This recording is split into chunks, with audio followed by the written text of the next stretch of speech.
Fala pessoal, no vídeo de hoje a gente vai continuar nosso papo sobre ZTNA e, consequentemente, FortiClient EMS.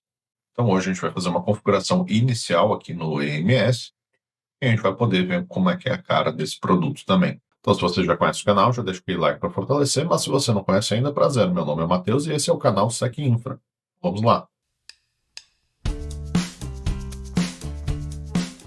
Pessoal, gostaria de lembrar a todos que a gente tem diversos treinamentos aqui da Fortinet, principalmente voltado para certificações. Então, a gente tem para a certificação NSE 4, NSE 6 e NSE 7. Além disso, a gente também tem alguns treinamentos hands-on, FortiManager com a DVPN, para VMware Workstation e também para Huawei Routing Switch. Então, os links estão aqui na descrição. Eu espero vocês lá. Bom, pessoal, então aqui a gente vai revisar, a nossa topologia. A gente vai ter um Windows 10 remoto, o Windows 10 dentro da rede, local, um FortiGate, acesso a algumas aplicações SaaS. A gente vai ter o Windows Server aqui, então a gente vai ter um servidor de AD, servidor de web server, outro servidor de web server, um servidor de finanças e um servidor de e-mail. A gente vai ter um Forti Authenticator, um EMS Linux 1 e um EMS Linux 2 com Elasticsearch. Aqui, então, a gente vai ter os nossos acessos necessários, que vai ter os IPs, as portas conectadas, o usuário e senha, e um aviso, Na verdade, a gente só tem um cliente Windows 10, e, na verdade, ele tem duas interfaces de rede, Então, a ETH1 está dentro da rede e a ETH2 está remota. E, claro, a gente tem uma interface de gerência para a gente poder acessar ele. Então, quando a gente quer emular que ele está dentro da rede, a gente desabilita a interface 2. Quando a gente quer emular que ele está fora da rede, a gente desabilita a interface 1. Aqui não ficou claro, mas o Windows Server, pelo que eu estou vendo, é somente um mesmo também. A gente só vai ter alguns IPs para ele, para diferentes serviços. Então, muito provavelmente é só um servidor mesmo também. A gente vai ter alguns usuários e alguns grupos de usuário, dentro do nosso Active Directory, que vai ser fortead.info. Então, a gente vai ter um administrador do domínio, a gente vai ter um usuário de domínio com acesso remoto permitido, a gente vai ter um Firewall User Group, que é o IPsec VPN Group, e aqui a gente vai ter os usuários e senhas dos demais dispositivos, FortiGate, Forti Authenticator, EMS, Linux e EMS. E para objetivos ou exercícios utilizando SAML, o Forti Authenticator é configurado para usar esse Active Directory, e os usuários aqui acima configurados. Bom, vamos vir aqui para o que interessa, Então, Set Up AMS for Administrator. Então, a primeira coisa, a gente vai usar a nossa VM Windows 10. Então, eu vou deixar isso aqui do lado. E a gente vai vir aqui no nosso Windows Client. E vai dar um erro, sem problema.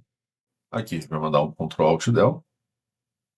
Vamos pegar o nosso usuário e senha aqui. Então, vai ser Tom Smith. E a senha, eu tenho Ctrl V. Ctrl V não quer funcionar, vamos ter que digitar mesmo. Beleza, vamos fazer o login. Eu vou aproveitar e também já fazer o login no servidor Windows, porque geralmente o primeiro login demora nesses laboratórios, tá? Então, aqui, ó, vou buscar a senha. Vou dar um Ctrl Alt Del aqui. E vamos botar a senha. É um pouquinho lento, tá? Não tem muito o que fazer, até porque a nossa latência para esses servidores aqui deve estar bem altinha. Então, vamos esperar carregar aqui. Bom, vamos dar a sequência aqui. Então, a gente vai clicar aqui no FortiClient Endpoint para abrir o nosso EMS. Vamos dar um Advance. Aqui vamos clicar para ignorar o erro de certificado. E vamos colocar o nosso usuário e senha. Então, o usuário aqui vai ser EMS admin e aquela senha é o Security Fabric, o cifrão. Beleza. Aqui entramos, Aqui vai ter um alerta dizendo que está com um certificado SSL que não é válido, mas depois a gente pode arrumar isso. E agora a gente vai fazer algumas configurações, como configurações de FQDN. Então, a gente vai vir aqui em System Settings, EMS Settings, e a gente vai revisar aqui o FQDN, então ms.ztnademo.com, tá correto, O Remote HTTP Access ele está habilitado, né, para permitir o gerenciamento via navegador. Custom hostname está em branco, então a gente só vai conseguir acessar através dos nossos hostnames ou do nosso FQDN. Aqui um pouco mais para baixo, a gente vai ter o installer address, então tem que estar com o mesmo FQDN aqui. Poderia alterar se a gente tivesse mais de um, por exemplo, mas aqui a gente vai deixar esse mesmo. Aqui a gente vai dar um apply para a gente confirmar todas essas configurações. E agora a gente vai verificar o certificado. Então a gente vai vir aqui em AMS Server Certificates. A gente vai clicar aqui em adicionar. Aqui vai aparecer esta tela, né?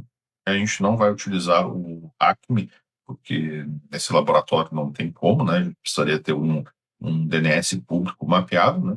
Então a gente vai fazer um upload de um certificado que já existe, né? Já foi realizado.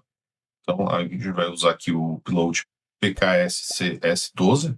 Então geralmente é o PFX, né?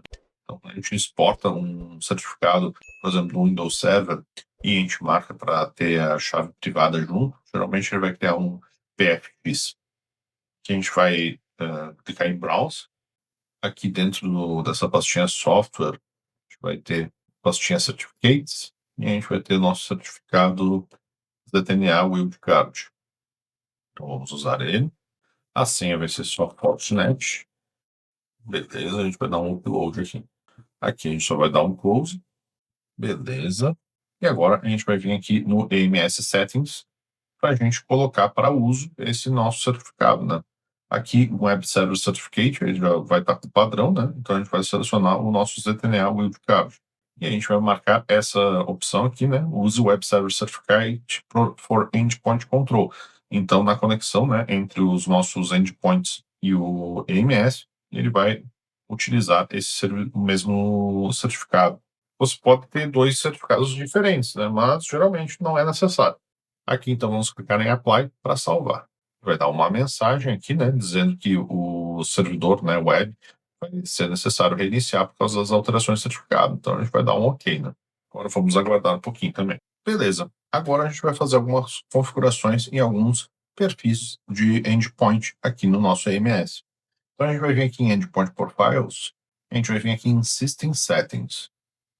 A gente vai ter o nosso perfil default, né? Então, a gente vai clicar nele aqui no Edit. E aqui mais para baixo, a gente vai ter, né, o nosso Endpoint Control. Então, a gente vai habilitar o nosso Send Software Inventory. Ou seja, o nosso EMS, nosso FortiClient EMS, que vai estar lá na máquina do cliente, vai enviar um inventário de todos os softwares instalados na máquina. Então, isso a gente pode utilizar, né, para nossas tags de segurança e também, claro, para a gente ver se tem algum software desatualizado ou algum software indevido instalado na máquina. A gente vai dar um save aqui e agora a gente vai fazer uma pequena configuração aqui no nosso profile de malware protection. Então, o FortiClient, para quem não sabe, ele também é um antivírus. Então, a gente pode vir aqui no Edit, a gente pode habilitar, então, Antivirus Protection. Aqui no Antivirus Protection, a gente só vai desabilitar o Scheduled Scan, né? Porque é um laboratório, né? A gente não quer que acabe deixando lenta nossas máquinas nem nada, né? É só para efeitos aqui didáticos. No mundo ideal, né? No mundo real, é bom a gente ter um Scheduled Scan, né? Talvez uma vez por semana, né? Ou conforme a política de segurança da sua empresa. A gente vai habilitar também o Anti-Transfer e o Anti-Exploit. Esses caras, a gente vai deixar todas as configurações default. Aqui embaixo, a gente também vai ter Cloud-Based Malware Protection. Então, a gente também vai habilitar. Beleza, agora vamos dar um save. Agora a gente vai vir aqui em Vulnerability Scan. Então, a gente vai ter um perfil também de escaneamento de vulnerabilidades nos nossos clientes. Então, a gente vai marcar Scan on Registration. Então, quando um dispositivo for registrado, ele vai fazer um scan inicial de vulnerabilidades. E a gente vai ter Scan on Vulnerability Signature Update, ou seja, quando a EMS receber um update de assinaturas de vulnerabilidades, ele vai realizar um scan nas máquinas também. Aqui o Scan OS Vulnerabilities, né, ou seja, as vulnerabilidades do sistema operacional, é habilitado por padrão, a gente vai deixar habilitado. E o Show Vulnerabilities Pop-up também a gente vai deixar habilitado. Então, quando o FortiClient localiza alguma vulnerabilidade no computador, ele vai dar um pop-up, né, para o usuário com um resumo, né, das vulnerabilidades localizadas e, em alguns casos, o usuário mesmo pode resolver essas vulnerabilidades. Aqui vamos dar um save. Beleza. No vídeo de hoje era isso, né? A gente fez a configuração inicial aqui do FortiClient, né? Instalamos um certificado e a gente também realizou a configuração de alguns perfis de segurança. Bom, pessoal, um vídeo relativamente rápido, eu acho, né? Depois da edição, vamos ver. Mas eu acho que foi bem produtivo, né? A gente aprendeu ali como que a gente instala um certificado aqui no AMS, como que a gente coloca ele para uso, e a gente fez algumas configurações básicas nos perfis que podem nos ajudar muito nas implementações. Então, se você ficou com alguma dúvida ou tem algo que você queira ver em especial aqui no FortiClient AMS, deixa aqui nos comentários, na medida do possível, a gente tenta atender sempre. E também queria reforçar o convite para você entrar no nosso grupo do WhatsApp. Então lá a gente troca bastante ideia, a gente ajuda uns aos outros e também o pessoal acaba dando algumas dicas de vídeo lá. Então, quem sabe o próximo vídeo pode ser com uma dica sua. Espero lá. Um abraço, pessoal, e até mais.